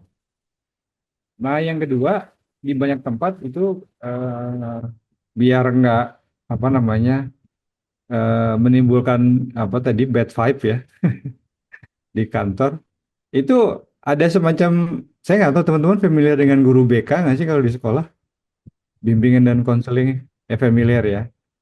Nah itu ada satu fungsi seperti itu di kantor gitu yang bisa jadi dia diletakkan di peer dalam satu divisinya, bisa jadi diletakkan di unit khusus gitu. Tapi tugasnya adalah sebetulnya mengcapture tanda-tanda kalau mulai ada satu gangguan-gangguan relasi gitu. Entah itu datangnya dari rumah, entah itu datangnya ada karena lingkungan kerja gitu. Jadi kayak tempat curhat lah kira-kira gitu ya. Dan tempat inilah yang kemudian mendeteksi dari awal, oh kayaknya agak serius nih. Oh kayaknya masih bisa ditreatment dengan cara seperti ini gitu. Nah, ya, nanti tentu dengan kesepakatan ini ya, anomus ya, nggak boleh nyebut nama, nggak boleh, karena kerahasiaan yang curhat harus dijaga gitu. Biar nggak justru nanti malah jadi gosip kantor kan repot ya, gitu. Dan kemudian orang akan merasa nyaman kalau oh ya kalau saya mau curhat, saya terjaga kerahasiaannya gitu dan nggak akan ya, si orang yang tempat saya curhat itu nggak akan ngember lah ke tempat lain misalnya gitu. Nah, itu juga cara lain yang mungkin ya bisa dilakukan gitu. Nah, saya kok yakin kalau eh, nah di beberapa tempat itu kemudian setting kantor juga didesain untuk mengoptimalkan relasi. Ini memang anak-anak psikologi bisa yang jago nih. Gimana tata letak kantor, bagaimana pilihan kursi, di mana apa namanya melting pot disusun gitu ya. Eh, dulu kantor saya yang lama, tempat kami favorit kami itu pantry. Kenapa pantry? Karena pantrynya gede. Setiap kali ada yang kawan datang dari lapangan, pasti bawa oleh-oleh taruh di situ. Ada mesin kopi, terus bisa jadi tempat ngobrol yang nyaman gitu. Nah, biasanya ide-ide justru datang dari pantry ya. Karena kita ngumpul pagi itu biasanya naruh tas langsung ke pantry, bikin kopi dan ya ngobrol-ngobrol ringan sama beberapa teman yang ngumpul di situ. Lama-lama serius, loh ini kayaknya bisa nih kita follow up, pindah ke ruang meeting. Nah, tadinya saya mikir ya itu karena kebetulan aja. Tapi ternyata setelah saya belakangan saya sadari, ini tuh memang didesain gitu. Jadi memang bagaimanapun juga manusia ini kan makhluk sosial ya. Eh, perlu difasilitasi relasinya gitu. Nah, jadi salah satu yang eh, mendukung relasi itu adalah lingkungan kantor gitu. Bukan hanya soal lingkungan sosialnya, tapi lingkungan fisiknya juga perlu didesain gitu. Teman-teman kalau saya nggak tahu teman-teman Jakarta mungkin familiar dengan Setiabudi 1 ya di Kuningan. Itu kan enak banget buat ngumpul di luarnya tuh ya. Kalau saya kebetulan perokok kan, jadi cari tempat untuk jadi smoking spot itu selalu saya cari gitu. Dan saya lihat Setiabudi 1 keren banget gitu. Eh, dan itu kan akhirnya kemudian bisa jadi relasi antar kantor ya gitu. Jadi saling kenal gitu dan jadi ya gedung ini manusiawi gitu, tempat yang sangat manusiawi. Apalagi kalau teman-teman di rumah ya, kantornya itu bentuknya rumah gitu. Saya kira lebih leluasa untuk ngeset. Dan itu juga salah satu mood booster ya. Kan kalau teman-teman saya ini generasi yang tidak terlalu peduli sama mental health ya. Karena kalau ngomongin mental health dianggap cengeng lu wah, sedikit-sedikit ngeluh gitu. Nah, itu cara pandang saya terhadap teman-teman Gen Z yang menurut saya teman-teman lebih aware gitu. Jadi kalau generasi saya bilang, kok Gen Z sekarang cengeng banget, bukan cengeng bro, saya bilang. Mereka lebih aware terhadap mental health ketimbang generasi kita. Jangan-jangan kita ini sakit, tapi kita nggak sadar. Nah, itu juga kan salah satu uh, apa namanya diskusi obrolan yang perlu difasilitasi ya gitu. Jadi kalau di lingkungan kerja teman-teman ada ruang di mana kita bisa saling ngobrol santai gitu. Kan ya kita ke kantor kan nggak melulu soal pekerjaan ya. Ada banyak hal yang perlu kita selesaikan yang itu kalau selesai justru mendukung suasana kerja, produktivitas gitu. Jadi sekali lagi Mas Ihsan menurut saya yang dilakukan bukan eksklusi ya, tapi ya itu memang keputusan manajemen gitu atas dasar pertimbangan banyak hal. Dan kalau mau mendeteksi soal apa rekrutmen SDM, menurut saya nggak ada yang cara yang paling canggih hari ini gitu ya. Meskipun kita punya teknologi informasi yang bisa memprofil orang, nggak juga bisa kita kenal manusia ini sebetulnya siapa gitu. Makanya 3 bulan prohibition itu adalah satu cara yang perlu dilakukan. Yang kedua tadi ya, kalau ada tempat curhat, kan teman-teman ini kan burnout, life balance, mental health itu menjadi isu penting ya. Jadi menurut saya ya teman-teman sendiri harus lebih aware bagaimana memfasilitasi hal seperti ini gitu. Termasuk mungkin dia jatah cuti. Eh, eh, saya mengenal cuti nggak bisa diganggu tuh di project terus sayangnya teman-teman. Kalau di LSM mah, waduh, di atas jam kerja, teman-teman tahu lah bagaimana perilaku generasi kami ini. Kalau udah ngomong ini perjuangan, ini adalah untuk masyarakat gitu. Kesannya kita udah heroik banget ya. Jadi di atas jam kerja, hari Sabtu Minggu, hajar gitu. Nah, begitu saya masuk project, itu ternyata ketat. Di atas jam kerja nggak akan dihubungin kalau kita ngomong cuti. Kalau ada yang menghubungi malah dimarahi gitu. Nah, jadi memang normanya berbeda. Tapi sisi yang lain, saya mau share nih teman-teman. Saya nggak tahu apa yang terjadi ya, tapi terakhir di proyeknya USET itu saya punya mitra 25 lembaga ya. Itu dari Sumatera sampai Sulawesi. Dan saya nggak punya staff. Jadi di bawah saya itu nggak ada. Saya punya direct supervisor 1. Saya bekerja cuma sama tim Grand sama tim Monef. Tapi saya ngerasa nggak pernah saya bawa pulang pekerjaan loh teman-teman. Semua pekerjaan saya selesai di kantor. Saya sadar di tengah jalan. Kok iya ya gitu. Tiba-tiba time manajemen saya jadi lebih baik. Eh, dan ini kayaknya yang memang perlu diperbaiki ya dari teman-teman masyarakat sipil gitu. Teman-teman masyarakat sipil itu kan terutama di generasi saya ya nganggap bahwa kerjaan administratif itu kan pekerjaan yang nggak penting. Pekerjaan yang menyebalkan gitu.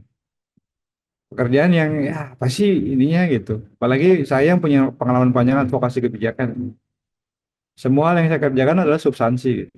Ngedraft norma, melakukan lobby ke anggota DPR, melakukan kampanye ke publik gitu. Jadi kalau bikin laporan, bikin apa namanya resume terhadap kejar-kejar administrasi itu diabaikan. Tapi begitu di project, justru kerjaan administrasi itu menjadi tulang punggung agar pekerjaan-pekerjaan substansi itu menjadi selesai pada waktunya. Dan saya punya kebiasaan kalau pulang dari lapangan itu kan harus bikin back to office report ya namanya, atau BTOR. Biasanya turun pesawat sudah selesai. Jadi begitu besok saya balik ke kantor, saya udah dengan pekerjaan yang lain. Dan ya itu satu kemewahan yang saya pelajari ya dari project yang awalnya saya tolak. Awalnya saya marah gitu, ini apaan sih gitu.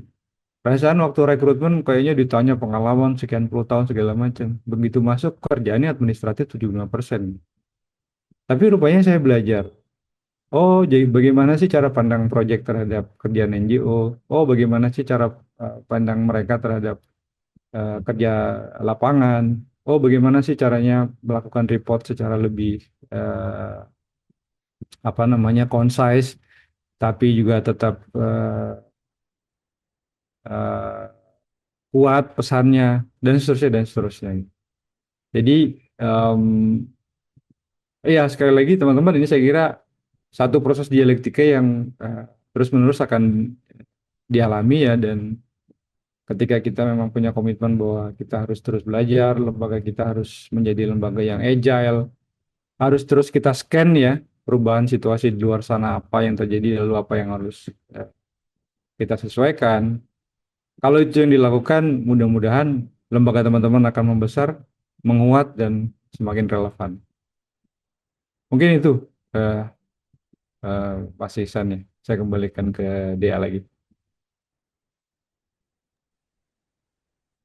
Oke, terima kasih banyak Mas Danar. Semoga sudah terjawab Kak Iksan atau mungkin kalau misalkan dari Kak Iksan atau Kak Anil ada tambahan pertanyaan juga boleh atau kabar kalau mau nanya lagi juga boleh. Mungkin ada case lain yang kayak baru teringat kayak ini bisa ada ini mau ditanya ini juga boleh.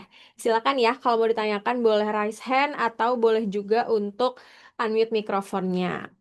Oke, nah mungkin aku juga pengen tanya nih sebenarnya nih penasaran sih sama teman-teman juga sama Mas Nir juga mungkin ya. Dari tadi bahas Gen Z, bahas case-case yang banyak terjadi gitu ya di organisasi teman-teman gitu. Mungkin aku pengen tanya nih, jadi sebenarnya tuh untuk menentukan keberhasilan kolaborasi gitu ya di organisasi ini, yang penting itu adalah dari orangnya kah, sistemnya kah, atau budayanya nih yang mungkin udah terbangun gitu ya sampai akhirnya kayak sekarang terus berkembang juga gitu. Nah, sebenarnya yang penting tuh apanya sih gitu yang perlu kita fokuskan mungkin gitu. Mungkin boleh dari siapa dulu ya? Mungkin dari Kak Bar kali ya. Kira-kira gimana tuh Kak kalau misalkan menentukan keberhasilan kolaborasi di organisasi ini sebenarnya yang menentukan tuh dari orang-orangnya, dari sistemnya atau dari budayanya gitu Kak. Sama mungkin alasannya kenapa gitu. Oke, makasih Kak. Mungkin izin menjawab gitu ya pengalaman Bardi, terutama di 8 tahun terakhir ya di Perempuan Aman. eh yang pasti sih semuanya mendukung sih kalau menurut Bar ya gitu. Jadi kayak sistemnya baik kalau mungkin sumber daya manusianya tidak tadi gitu ya, ada tidak melakukan juga sulit gitu. Tapi SDM-nya baik, sistemnya jelek. Pokoknya kalau menurut Bar sih mendukung semua. Jadi pengalaman yang di PA ini eh kami banyak beradaptasi dengan dokumen-dokumen organisasi ya, entah statuta sendiri ataupun SOP gitu. Tadi yang dibilang sama Mas Danar soal administrasi gitu. Karena misalnya nih dulu tuh memang administrasinya tuh kita ambil mungkin kayak di perusahaan profit ya. Jadi sangat tinggi sekali gitu. Tapi pada saat karena kan waktu baru-baru kan mungkin belum banyak kerja-kerja juga di komunitas gitu ya. Teman-teman di komunitas juga belum terlibat, tapi dengan berjalannya waktu kan keterlibatan semua ada, baik yang di wilayah pengorganisasian atau komunitas atau di kampung dan juga di sekretariat nasional. Pada akhirnya kami setiap tahun itu selalu mereview SOP. Kalau statuta setiap 5 tahun karena dokumen organisasi itu di pengambilan keputusan tertinggi ya. Tapi kalau SOP itu setiap tahun kami selalu mereview. Diganti atau tidak kami review. Misalnya soal administrasi. eh yang kita alami misalnya kayak di Natalutur itu di Kepulauan Maluku dia sulit sekali. Bahkan untuk dapat bon aja sulit gitu ya. Tapi mungkin kalau di Jawa mudah gitu ya. Jadi bagaimana kami setiap tahun melihat jadi selalu mencatatkan progres selama 1 tahun apa yang kami temukan lah temuan-temuan gitu ya. Eh, Satu yang pasti juga tidak memberatkan bagi teman-teman terutama di komunitas. Kedua, tapi tetap memiliki standar karena kami tiap tahun audit lembaga dan proyek juga. Jadi bagaimana bisa selaras gitu.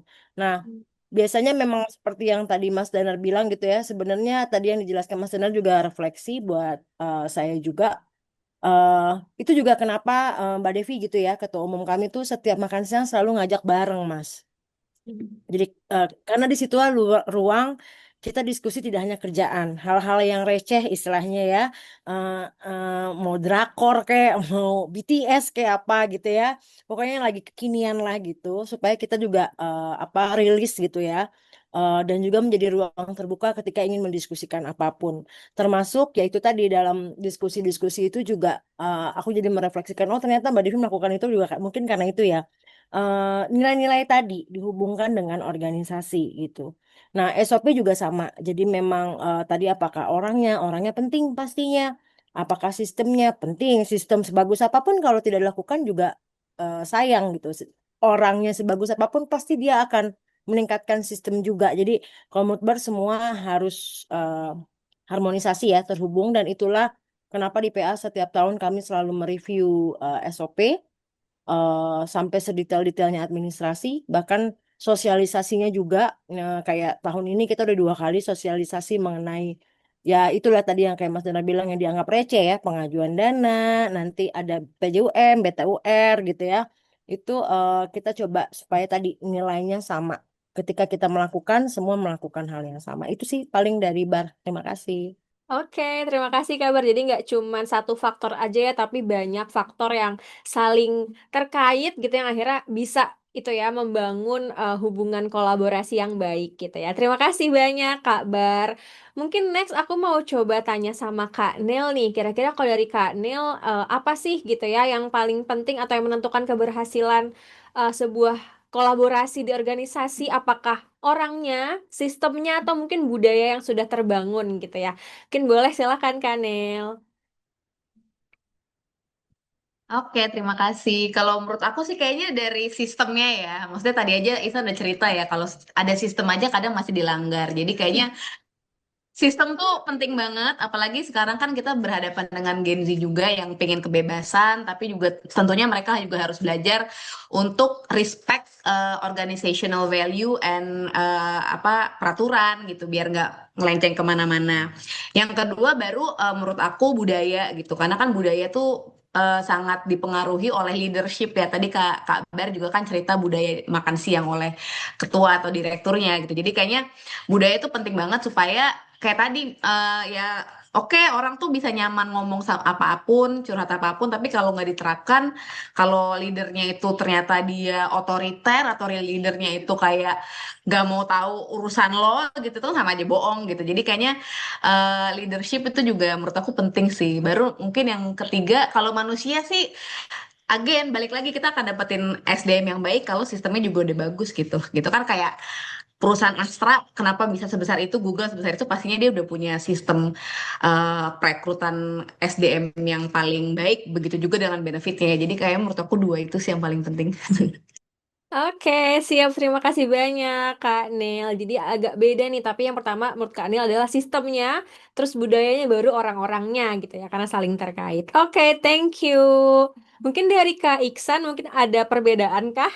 Kalau dari Kak Iksan, POV-nya gimana nih yang menentukan eh apa namanya, kok apa sebuah kolaborasi itu berhasil gitu ya? Apa nih Kak kira-kira? Oh iya, karena saya satu organisasi jadi harus sama jawabannya. Oke. Ya, intinya memang kalau dari setuju dengan Kak Nel gitu ya, karena mungkin sedikit bercerita, kami ini, saya dan Kak Nel itu memang apa namanya membangun YPM kita dulu mulai dari apa namanya movement dulu, gerakan dulu, dan kita nggak langsung full time gitu. Kita dulu sempat bekerja lama sekali di corporate.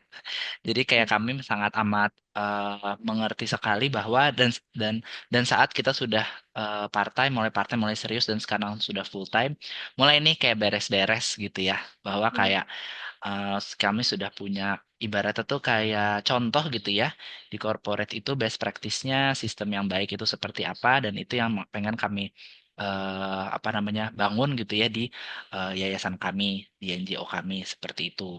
Ya walaupun udah banyak ikut kelas segala macam, bahwa kayak tetap ya NGO dan corporate itu dua hal yang berbeda, karena kan yang satu aja orientasinya kan cuan ya, yang satu orientasinya donor gitu, ataupun kayak apa namanya membangun apa memberdayakan manusia gitu ya. Tapi tetap sih Kak, saya setuju dengan Kak Nel bahwa ya ini juga yang di salah satu visi dari Kanel juga ya sebagai direktur eksekutif, bahwa memang kami mengerapihin sistemnya dulu.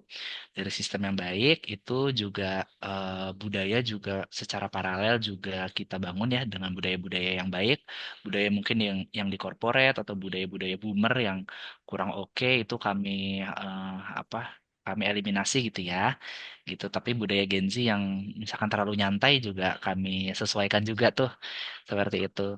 Nah, that's why makanya dari situ kami apa namanya punya rencana gitu ya untuk eh, eh, dan kami harap dari sistem dan budaya yang baik itu bisa berdampak gitu ke manusianya ya yang ada di organisasinya itu, biar lebih nyaman, retensinya lebih tinggi gitu, dan nggak ada lagi lah kasus-kasus kayak melanggar 3 SOP ya. Seperti itu. Terima kasih. Oke, terima kasih banyak Kak Iksan. Oke, nah mungkin sekarang dari Mas Danar gitu Mas. Kira-kira dari berbagai pengalamannya Mas Danar gitu kan sejauh ini mungkin di berbagai NGO ataupun mungkin pernah di corporate atau mungkin pernah di dunia akademisi juga gitu kan. Nah, kira-kira apa sih gitu Mas yang paling menentukan gitu ya. Mungkin boleh tadi dibuat urutan gitu ya Mas. Pertama tuh yang penting banget apa, setelahnya apa, lalu setelahnya apa gitu. Kira-kira gimana nih Mas Danar?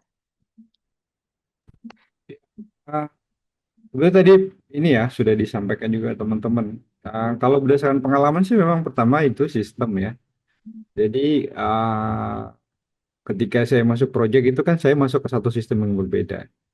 Nah, tapi sistem itu tidak akan berarti apa-apa kalau dia tidak menjadi budaya kerja gitu. Jadi memang lagi-lagi saya mengajak teman-teman untuk meng-highlight jargon is nothing kalau nggak masuk ke kerangka yang operasional. Visi misi boleh setinggi langit, tapi kalau kemudian nggak diturunkan menjadi kerangka kerja yang bisa terukur, ya nggak ada gunanya juga. Nilai-nilai organisasi bisa eh, sebagus apapun kalau dia tidak turunkan menjadi kerangka kerja sehari-hari lembaga, ya nggak ada gunanya juga gitu.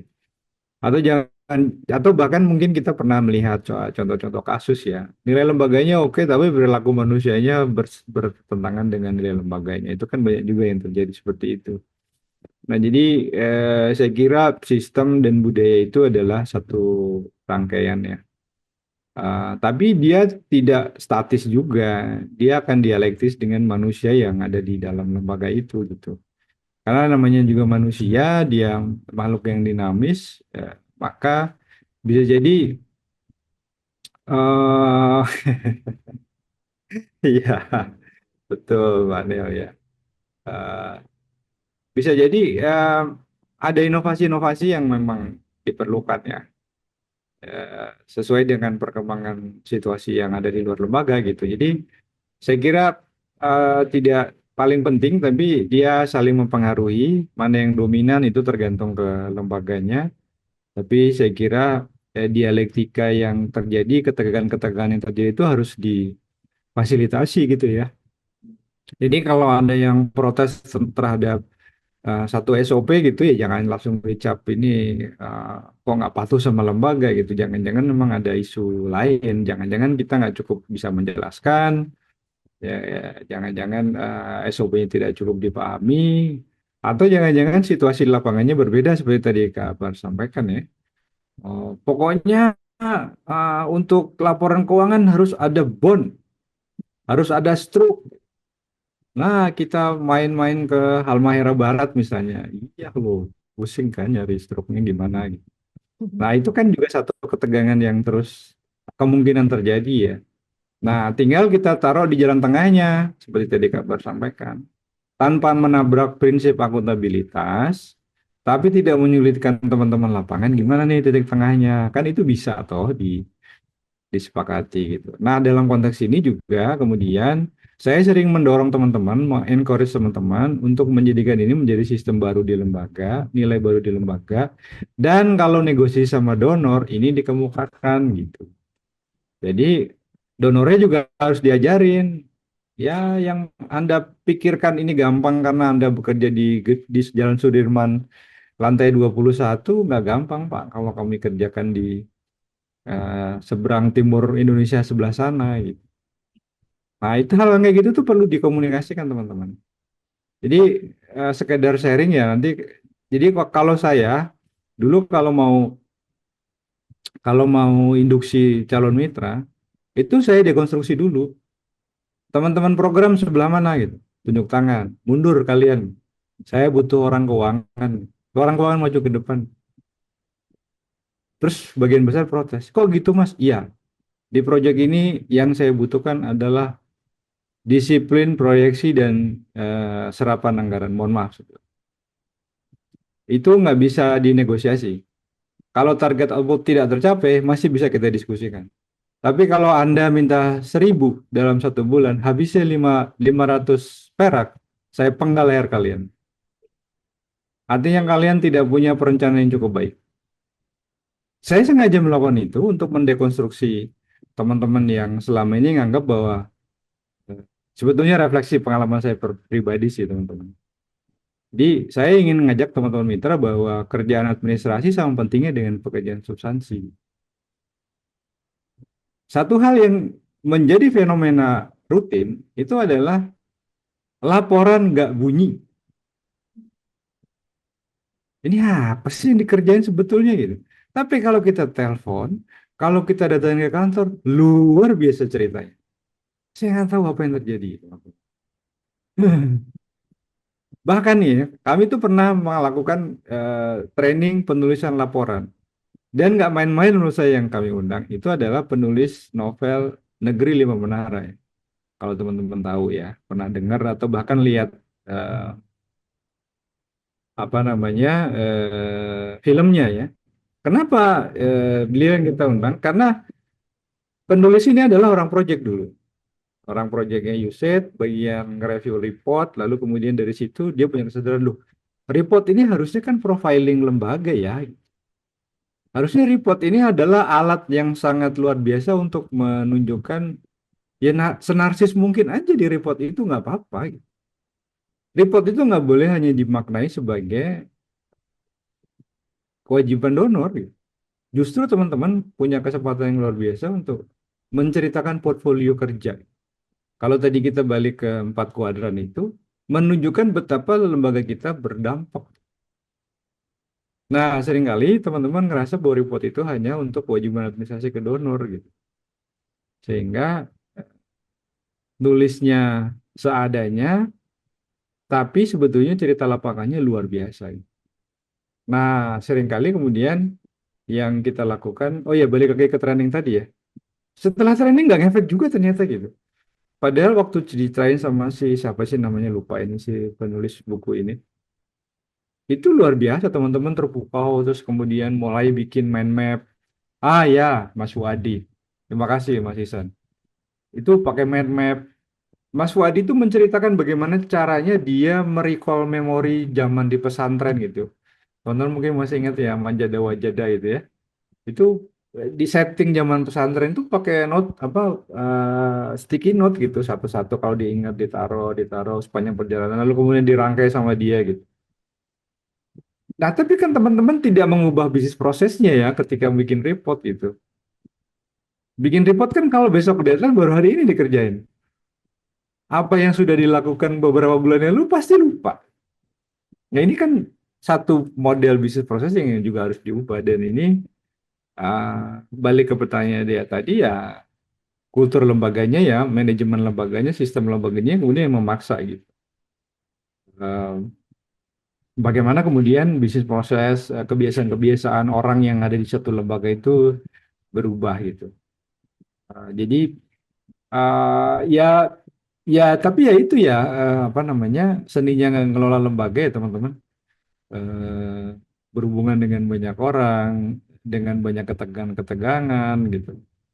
Eh, Bahkan mungkin menyita sebagian waktu eh, waktu personal kita gitu, ngurusin masalah-masalah orang lain gitu.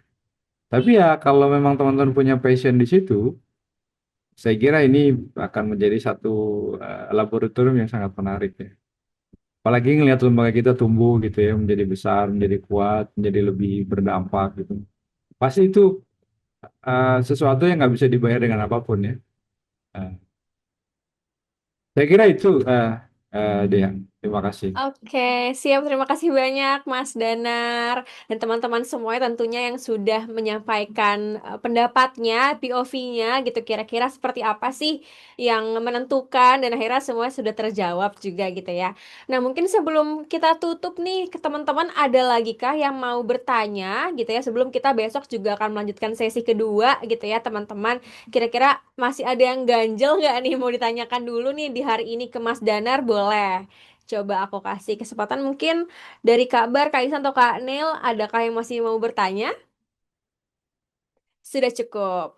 Oke, kalau gitu tadi juga Kak Deva sudah memberikan link presensi ya di kolom chat. Silakan untuk diisi ya teman-teman ya, karena itu juga jadi syarat untuk mendapatkan sertifikat. Lalu kita ada PR ya Mas Denar ya, sedikit kalau teman-teman nggak banyak-banyak. Mungkin boleh dibantu share screen. Oke, jadi ini kita akan jadikan bahan diskusi ya Mas ya di besok sebelum mulai sesi. Mas Dinar pengen teman-teman nih memberikan gambaran gitu ya dari case yang ada di layar teman-teman semuanya. Yang pertama terkait bagaimana sih situasi lembaga teman-teman sekarang. Apakah sudah cukup adaptif, sudah inklusif atau belum? Terus apa yang kira-kira perlu dilakukan? Terus tantangan apa sih yang dihadapi? Dan kira-kira apa nih yang bisa organisasi teman-teman sinergikan gitu ya untuk apa namanya berubah menjadi lebih baik gitu ya Mas Dinar ya. Mungkin kayaknya seperti itu. Nah, teman-teman nanti dibebaskan untuk menuliskannya mungkin mau di Google Slide boleh atau mungkin mau di Google Docs juga boleh. Tapi besok kita akan coba sampaikan satu persatu gitu ya Mas ya di sesi kedua besok gitu. Nah, mungkin yang dari organisasinya sama juga nih Kak Nel sama Kak Iksan mungkin boleh di lembar yang sama atau berbeda nih Mas Danar. Sama aja, karena kalau beda nanti jadi masalah ya buat mereka berdua ya. Oke. Oke, jadi mungkin boleh kerja kelompok gitu ya Kak Nil sama Kak Iksan. Nanti boleh di apa namanya didiskusikan gitu kira-kira apa nih yang bisa diperbaiki, bisa disinergikan ke depannya. Begitu juga dengan Kak Bar, mungkin boleh ya Kak Bar ya. Nanti bisa dibuat di PPT gitu ya, di Google Slide atau mungkin di Google Docs aja juga boleh. Karena besok kita akan apa namanya present gitu ya sebelum masuk ke materinya Mas Danar. Gitu kurang lebih bisa dipahami teman-teman? Bisa ya. Oke, siap. Nah, mungkin sebelum kita apa namanya menutup sesi ada closing statement dulu dari Mas Danar. Ya, ya, pertama terima kasih ya teman-teman apa namanya sudah mau berbagi sharing. Saya juga belajar dari teman-teman gitu. Eh, Sebagai informasi tambahan, hari ini saya sedang tertarik untuk mengkaji Genji teman-teman karena saya orang komunikasi. Kajian-kajian komunikasi itu menurut saya menarik dan banyak fakta-fakta yang saya dapatkan sebenarnya luar biasa dan forum-forum seperti ini adalah satu forum untuk perkaya perspektif saya juga gitu. Jadi sekali lagi terima kasih. Mudah-mudahan besok kita bisa lanjutkan diskusinya eh, lebih operasional. Sekali lagi terima kasih. Oke, terima kasih banyak Mas Danar. Nah, teman-teman kita boleh dokumentasi dulu ya. Tadi di awal belum dokumentasi. Oke, kita bisa dokumentasi mungkin 2 kali foto gitu ya. Mungkin foto pertama, boleh? 1, 2, 3. Oke, next. Gaya kedua boleh gaya bebas? 1, 2, 3. Oke, terima kasih banyak teman-teman semuanya yang sudah mengikuti sesi hari ini dengan baik gitu ya. Alhamdulillah kita nggak overtime. Besok boleh disiapkan pertanyaan-pertanyaannya untuk Mas Danar gitu ya teman-teman. Dan jangan lupa dikerjakan juga untuk tadi PR-nya. Nanti kita akan kirimkan juga ya di grup WhatsApp apa namanya tadi briefnya apa aja sih yang harus dikerjakan seperti itu. Oke teman-teman, gak kerasa sudah hampir 2 jam kita bareng-bareng di sini, sudah belajar sama-sama juga. Semoga banyak manfaat yang didapat ya dari proses belajar kita hari ini. Terima kasih banyak, semoga besok kita bisa bertemu lagi, semua dalam keadaan sehat. Aku Dea selaku fasilitator pamit undur diri. Mohon maaf teman-teman kalau ada kekurangan gitu ya. Dan terima kasih juga untuk teman-teman tim support dari Lingkar Madani yang sudah bertugas di hari ini. Terima kasih banyak semuanya. Selamat siang.